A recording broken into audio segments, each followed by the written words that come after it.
You're getting back-to-back YouTube videos.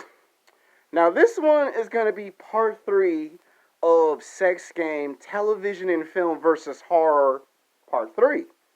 Where I left off in part 2, I said I was going to come back and make some video on horror remakes. Why a lot of the horror remakes were killing the franchise and the genre of horror, and where they went wrong with so many remakes.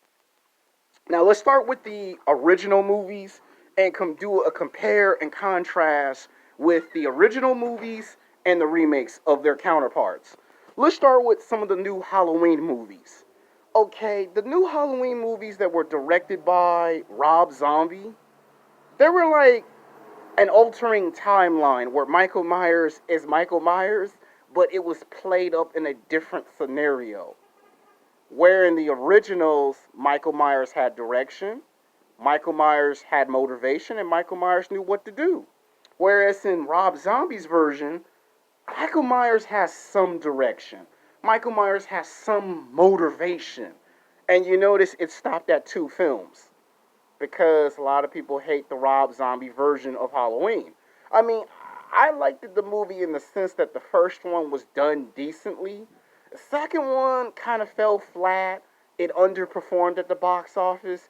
And then we see Jamie Lee Curtis come back and John Carpenter come back and give us the Halloween that you've seen for years. And it gets a sequel. So that version is connected to the original Halloween film. It is openly accepted. Where Rob Zombie's version is just critically bashed because, what did I just say? He tried to change up Michael Myers in a way people did not want changed up. Now, I give Rob Zombie some kind of credit for trying to take on a big name franchise. Because sometimes when you take on a big franchise, that could make or break your career as a filmmaker. Now, let's get to another original that got remade. Let's look at Night of the Demons. Now, Night of the Demons was made in the 1980s.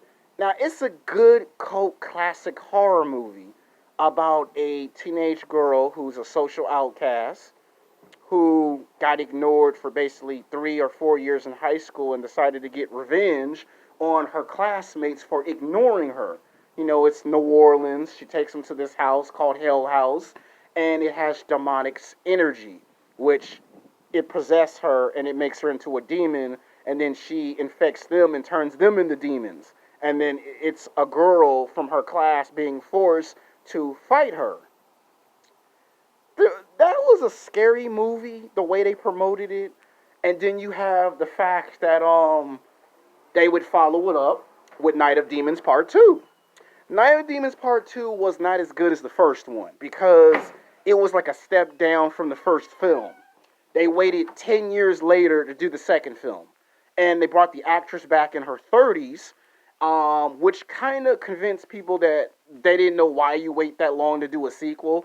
And then they came with Night of Demons 3 from like out of nowhere, which is even worse than the second film because they didn't know where to take the characters into which direction. So the third one was like the worst one in the franchise. Then they wait like almost 15 years later and they tried to remake Night of Demons again. Now, they found the right actress to play Angela. The problem was it went straight to DVD. Nobody knew they were going to come back with a remake. And the remake got criticized because it was missing elements from the original film. Like they tried to show you the history of what happened before they got to the story of how Angela became the villain in these movies. So you could tell the movie fell flat. Nobody took the movie serious. People said it's like a bad porno, and it's not a horror movie, which is true. It's a bad porno, not a horror movie. Another movie franchise that they messed up was Resident Evil. The first Resident Evil movie was real good. Very well written, very well directed, very well produced. Found the right actress to play the character. Resident Evil 2 Apocalypse, it wasn't as good as the first film, but it was good enough for a good action performance. I call Resident Evil 2 an action packed movie because that's all it is. It's just jam packed with action, lots of explosions, lots of twists and turns. Resident Evil 3 Extension, nowhere near as good as the first 2 films. Resident Evil Afterlife was a good movie, but it could have been better. And the rest of those just were disappointing. And to me, if you're going to remake a franchise, it's Resident Evil you need to do all over again with a structured idea.